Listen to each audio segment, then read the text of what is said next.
Saya berasa kecewa apabila dimaklumkan bahawa kerajaan hari ini sedang menanggung beban hutang yang semakin besar. Jepang dan Malaysia lagi krisis beras, tapi Indonesia malah surplus. Ini fakta, bukan hoax. Di Malaysia juga lagi krisis, mereka cuma bisa penuhi 40-50% kebutuhan beras nasional. Bahkan Malaysia udah mohon bantuan ke Indonesia buat impor beras dari kita. Tak mampu bayar hutang ribuan triliun, Malaysia minta keringanan ke Jokowi. Malaysia saat ini sedang mencekam. Biaya hidup melonjak, puluhan ribu warga Malaysia langsung turun ke jalan dan mendesak Perdana Menteri mereka untuk mundur dari jabatan. Halo guys, apa kabarnya? Negara tetangga kita, teman-teman, Malaysia, rupa-rupanya sedang diambang kebangkrutan. Ya betul teman-teman, Malaysia yang dulu pernah mengatai orang Indonesia ini adalah budak pekerja yang mencari sesuap nasi ke Malaysia, kini harus meratapi nasibnya. Karena ternyata negara yang mereka banggakan, negara yang konon teman-teman sangat canggih tersebut dibiayai lewat hutang. Betul teman-teman, ini sampai-sampai Raja Malaysia sendiri malu karena dirinya tidak mampu dan juga kaget karena harus bayar hutang yang begitu besar per tahunnya. Ditambah teman-teman, Malaysia saat ini sedang menghadapi permasalahan perpecahan. Sabah dan juga Sarawak ingin merdeka, dan bisa jadi teman-teman ada campur tangan Indonesia juga di sana. Tapi teman-teman, yang paling penting di sini, Malaysia saat ini mencari bantuan dan tahu negara mana yang pertama dikirimi permintaan bantuan, itu Indonesia. Saya kaget saat mendapatkan berita bahwa Malaysia meminta bantuan pangan, meminta dikirim beras dari Indonesia. Wah, apakah sekrisis itu Malaysia sampai tidak bisa mengamankan pasokan pangannya sendiri? Kalau misalnya satu negara, teman-teman, sudah tak bisa menjaga ketahanan pangannya, maka sudah dipastikan memang negara tersebut sebentar lagi akan kolaps. Nah, hari ini teman-teman kita bakal tengok dulu seperti apa krisis yang terjadi di negara tetangga kita, negara yang dulu pernah bangga dan juga sombong di hadapan Indonesia, bahkan menyebut Indonesia miskin, menyebut Indonesia ini budak pekerja yang datang ke Malaysia untuk cari ringgit. Sepertinya keadaan sedang berbalik. Yuk teman-teman, tanpa panjang lebar, kita simak informasi selengkapnya. Saya berasa kecewa apabila dimaklumkan bahawa kerajaan hari ini sedang menanggung beban hutang yang semakin besar. Ini disebabkan sejak tahun 1998, kerajaan sentiasa berada dalam kedudukan debit kekal. Adakah beban ini akan kita tinggalkan untuk ditanggung oleh anak cucu kita nanti? Jawapannya adalah pada semua ahli-ahli Dewan di sini. Keadaan kewangan kerajaan yang telah lama lemah akan menyukarkan kerajaan untuk melaksanakan projek pembangunan baru atau memberikan suntikan kewangan bagi merancakkan pertumbuhan ekonomi. Rakan saya Syah Syukri ada perincian data berkenaan dengan hutang isi rumah Malaysia yang dikatakan antara yang tertinggi di rantau ini. Syah, benarkah fakta itu? Benar Zul, dan sekarang dapat anda saksikan ini merupakan data yang dikongsikan oleh Bank Negara Malaysia dan juga Jabatan Perangkaan Malaysia. Seperti dapat anda saksikan di sini, dua negara berada pada kedudukan lebih daripada 80%, menyaksikan Thailand berada di hadapan dengan 89.3% dan Malaysia 89.0%, Singapura berada di kedudukan ketiga dengan 69.7%, dan dua negara melibatkan Indonesia dan Filipina masing-masing dengan 17.2% dan Filipina dengan 9.9%. Perlu anda fahami, Indonesia dan Filipina mencatat peratusan yang rendah kerana jumlah KDNK bagi Indonesia dan Filipina meliputi hutang isi rumah hanya melibatkan daripada sistem perbankan sahaja. Manakala tiga negara ini seperti Thailand, Malaysia dan Singapura merupakan meliputi hutang isi rumah daripada bank-bank dan juga institusi keuangan bukan bank. Dan kita beralih ke data yang berikutnya di mana menyaksikan rakyat Malaysia menanggung hutang hampir 1.4 trilion ringgit. Dan dapat anda saksikan di sini apa yang melebihi ialah di sini ialah pinjaman perumahan berada di kedudukan tertinggi dengan 58% daripada jumlah hutang isi rumah keseluruhan bernilai 1,375 bilion ringgit, dan berada di kedudukan kedua ialah hutang lain dengan 14%, pinjaman peribadi 13%, pinjaman kereta 12% dan hutang kad kredit dengan 3%. Jepang dan Malaysia lagi krisis beras, tapi Indonesia malah surplus. Ini fakta bukan hoax.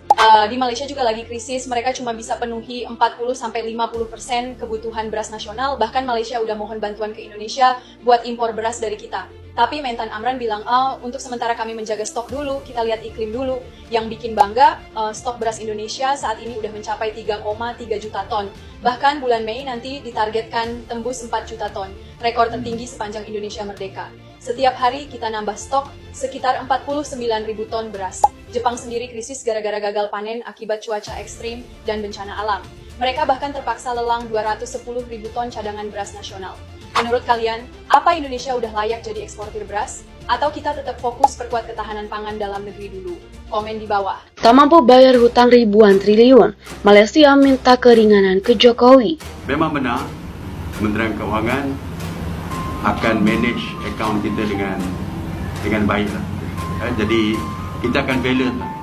Pandangan saya lah, kita harus kurangkan cukai syarikat. Masalahnya ialah sekarang kalau nak turunkan cukai corporate, kita tak mampu kerana utang yang begitu besar. Itu mungkin harus setiap minggu diupdate kayak minum obat, Pak, supaya orang nggak lupa gitu. Sampaikan aja gitu kan. Bukan sahaja hutang ini tidak akan terus menggunung, benarnya jumlah hutang dan liability kerajaan persekutuan seperti yang difahami oleh Yang Berhormat Menteri sendiri akan mencecah 1.3 trilion ringgit. Saya perlu menginformasikan bahawa saya itu orang industri. Ini saya kira sebuah informasi yang baik, tapi juga kita tidak usah senang dulu dengan. Malaysia saat ini sedang mencekam. Biaya hidup melonjak, puluhan ribu warga Malaysia langsung turun ke jalan dan mendesak Perdana Menteri mereka untuk mundur dari jabatan. Jadi teman-teman nggak usah heran ya, kalau sekarang hari-hari belakangan ini Malaysia lagi panik, lagi galau, dan mereka sampai ngemis-ngemis beras ke Indonesia loh. Gila sih, menurut lu gimana nih guys? Kita harus bantuin mereka apa enggak ya? Lu tega lihat tetangga kita itu menderita, mati, bergelimpangan, karena nggak bisa makan lagi. Tega lo guys. Menurut lu gimana sih yang harusnya dilakukan oleh Republik kita ya? Apakah kita harus segera sewa helikopter, lalu bagi-bagi beras dari udara, lempar-lemparin ke bawah supaya mereka tidak mati di bawah itu? Kan lu kasihan dong harusnya melihat mereka. Atau sebetulnya sebaiknya kita jangan kasih guys. Kita prioritaskan dong rakyat kita sendiri. Bentar lagi bakal terjadi kekeringan yang luar biasa. Masa kita malah asik lindungin negara orang? Lebih baik kita jaga dong cadangan beras kita sendiri. Lu setuju gak dengan itu? Atau ya kita bagi-bagi aja ke negara tetangga Malaysia kita. Atau yang lebih hebat lagi nih guys, jangan-jangan kita mendingan kita kirim aja petani-petani dari Indonesia untuk bercocok tanam di Malaysia. Seperti Indonesia dulu kan ngirim guru-gurunya ke Malaysia untuk mengedukasi Malaysia supaya tidak jadi hama di dunia ini. Supaya mereka jadi manusia seutuhnya, supaya mereka bisa hidup menggunakan otaknya. Nah sekarang mereka butuh bantuan guys. Gimana kalau kita kirim petani-petani kita untuk membantu rakyat Malaysia dari keterpurukan ini guys? Lu setuju gak guys kalau kita bikin program pengiriman petani ke Malaysia? Save Malaysia, save Malaysia, save Malaysia. Itu slogannya guys. Petani Indonesia menyelamatkan Malaysia. Lu setuju gak? Menteri Pertanian Andi Amran Sulaiman menolak permintaan pemerintah Malaysia untuk mengimpor beras dari Indonesia. Amran mengatakan permintaan itu disampaikan Menteri Malaysia Pertanian krisis dan teman-teman Keterjaminan ya. Makanan Malaysia yang terhormat Datuk Seri Haji Muhammad bin Sabu. Amran mengatakan belum bisa mengabulkan permohonan tersebut karena Indonesia akan menjaga stok di dalam negeri terlebih dahulu. Sementara itu Muhammad menyampaikan bahwa Malaysia ingin berkolaborasi dengan Indonesia dalam hal teknologi pertanian. Menurutnya dua negara harus saling bantu di tengah gejolak tampak tarif dari Presiden Amerika Serikat Donald Trump. Malaysia yang selama ini kelihatan gagah, rapi dan sok stabil, akhirnya ketahuan rapuhnya. Begitu pasokan beras dari negara tetangga macet, langsung KO. Rak kosong, harga melompat, rakyat antre, kayak rebutan oksigen. Siapa yang sangka negara yang selama ini tampil rapi, modern dan sok stabil itu, Malaysia, tiba-tiba pontang-panting. Cuma gara-gara satu komoditas paling dasar, beras, benda putih kecil yang sering dianggap remeh, ini berubah jadi penampar besar buat negeri yang selama ini paling rajin pamer kami lebih maju dari Indonesia. Di saat negara sahabat, negara tetangga, Malaysia, Filipina dan Jepang kesulitan pangan. Itu kebanggaan kita. Begitu pasokan dari Thailand dan Vietnam macet, Malaysia langsung kayang rakyat antre berjam-jam, harga melonjak 2 kali lipat, rak pasar kosong kayak habis disapu angin tornado, dan pemerintahnya baru sadar, kita nggak punya cadangan beras ya. Dan yang paling menarik, Malaysia meminta impor dari Indonesia. Ya, negara yang dulu sering komentar sinis soal Indonesia, sekarang mengetuk pintu kita. Mereka yang dulu merasa lebih di atas, kini datang mencari pertolongan ironi yang bahkan penulis fiksi pun sulit merangkainya. Dan Indonesia, diam, ramah, tapi tegas. Maaf, stok kami prioritaskan untuk rakyat kami dulu. Malaysia, panik, antrean panjang, harga naik, rakyat bingung, pemerintah gelagap. Akhir cerita, sederhana, Indonesia makin kokoh, Malaysia makin kelabakan. Dan dunia pun bisa melihat mana yang benar-benar kuat dan mana yang selama ini cuma terlihat kuat. Ada suara daripada Malaysia untuk sedia perang dengan Indonesia. Apa benda cerita? Seolah-olah kita nak berperang esok. NKRI, Negara Kesatuan Republik Indonesia, ganyang Malaysia. Sekarang duk cakap lagi. Memang benar, saya pun tengok dalam TikTok menakutkan. Di rumah dah banyak kapal perang dah. Gunakanlah, bagilah, hantarlah kat Sabah untuk mempertahankan. Di situ ada Indonesia. Kita kena perkasakan aset ketenteraan kita. Malaysia nampaknya sangat ketakutan mendengar sebuah ancaman perang. Apalagi jika ancaman tersebut berasal dari negara tetangga, yaitu Indonesia. Bagaimana tidak, Malaysia sedang berhadapan dengan salah satu negara dengan militer terkuat di dunia dan nomor 1 terkuat di kawasan Asia Tenggara. Ditambah lagi hadirnya pasukan TNI di Ambalat membuat Malaysia semakin khawatir hingga dibahas di ruang khusus parlemen. Parlemen Malaysia sampai menuntut kerajaan untuk memperkuat alutsista untuk mengimbangi TNI di perbatasan. Cuma kedengaran sangat sekarang ni apabila ada suara-suara provokasi yang sangat tidak bagus antara Malaysia dengan Indonesia dan kesannya di Malaysia dan di Indonesia ada suara daripada Malaysia untuk sedia perang dengan Indonesia. Apa benda cerita? Apa penting? Apa benda tujuannya? Dan kemudian direspon oleh orang Indonesia. Sekarang bila isu sekatan terhadap pekerja-pekerja Indonesia lagi timbul ketajaman. Apa pandangan Datuk tentang perkara ini? Sebab ini juga merupakan keputusan yang sangat tidak baik dalam suasana politik dan juga dunia yang berada dalam agak sangat porak-poranda ini. Minta komen yang Muhammad Datuk. Saya setuju Yang Berhormat Senator, tapi kalau bolehlah Allah takdirkan saya jadi menteri luar, so saya jawab lagi detail Datuk. Mudah-mudahan. Datuk Speaker, memang benar saya pun tengok dalam TikTok menakutkan.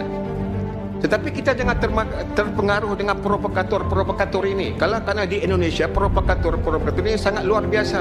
Datuk Speaker pun tahu bagaimana provokator-provokator yang boleh tak mau sebut orang marah, yang boleh diupah untuk memperhangatkan isu dan sebagainya.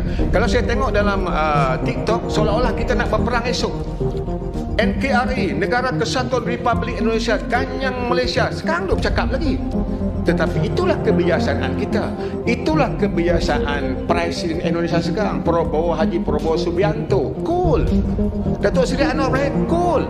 Sabar itulah yang menyebabkan tidak terjadinya peristiwa-peristiwa yang provokator dari sana memperhangatkan kita. Contoh, saya nak takutnya bermilion orang Indonesia di sini pun termakan. Contoh, kita ini bangsa Nusantara. Bangsa Nusantara ini yang disebut oleh Profesor Hamka ada 5 negara. Okey, saya tak mau cerita 3 negara, saya sebut 2 negara saja, Malaysia dan Indonesia. Kalau dulu the best kita sering dibaling dengan telur busuk. Kenapa? Satu apa? Kuda kepang. Kuda kepang ni orang Johor main. Orang Johor, orang Riau, orang Makassar, orang Bugis. Itu memang permainan kita itu permainan Nusantara. Tetapi kalau orang Johor klaim kata, orang Melayu kata ini kita punya, sana marah. Orang sana marah, otomatik dia marah. Kena sebut. Jadi kita pun kena bijaksana. Mereka kerana Datuk Speaker, orang sana sentiasa merasakan mereka abang kepada kita. Mereka bukan tak sayang kita, tetapi mereka kata apa? So, you kena hati-hati. Jadi kita tak boleh kata kuda kepang itu berasal daripada Johor. Kita kena sebut kuda kepang itu berasalnya daripada Nusantara, di mana migran-migran kita yang berasal tahun 30-40 menyeberang masuk ke Riau, ke Johor. Akhirnya kita bermain kuda kepang itu. Kuda kepang itulah hak bersama, hak Nusantara. Itu selesai masalah. Kalau kata-kata itu kita punya, mereka akan marah. Maka provokator dia membaling terol kepada dubes kita di Indonesia. Jadi jangan percaya, jangan tomah benda-benda itu. Saya yakin kepimpinan kita di bawah Yang Amat Berhormat PMX dan juga Prabowo Subianto, Gibran Rakabumi Raka sentiasa memerhatikan benda ini. Walaupun ada kebencian-kebencian itu yang diatur bagi membenci kita. Tetapi Datuk Speaker, kita jangan mudah minta maaf. Point. Kita jangan mudah minta maaf. Ini wilayah kita. Ya, teman-teman, sudah kita simak penjelasan lengkap ya dari para pakar terkait krisis pangan, krisis hutang Malaysia yang saat ini memang sudah berada di fase kritis. Kita bisa bayangkan saja, teman-teman. Ini utang Malaysia itu dari rasio GDP-nya sudah mencapai 70% dengan 1.394,8 miliar ringgit atau sekitar 343 miliar US dollar. Bandingkan dengan Indonesia dengan jumlah masyarakat yang jauh lebih banyak, kita populasi yang jauh lebih banyak, hutang kita masih berada di level yang aman, yaitu sekitar 9.637 triliun atau kurang lebih 431 miliar US dollar. Perbandingan GDP-nya itu juga cukup relevan, yaitu 40,4%. Memang bukan hal yang harus kita banggakan, tapi masih jauh mending daripada Malaysia yang sudah hampir menyentuh 80% teman-teman dari GDP nasionalnya. Nah, gimana menurut kalian teman-teman? Apakah mau nih kira-kira setuju nggak kalau misalnya ini Indonesia bantuin Malaysia nge-ekspor 2.000 ton pangan per bulannya untuk ya membantu Malaysia agar bisa makan? Atau ya mungkin seperti kata barusan, ya kita tahan saja, buat ini sebagai alat negosiasi menekan Malaysia agar mereka tidak lagi macam-macam dengan Indonesia. Ya, tulis pendapat kalian di kolom komentar, kita bakal diskusikan. Terima kasih teman-teman. Assalamualaikum warahmatullahi wabarakatuh.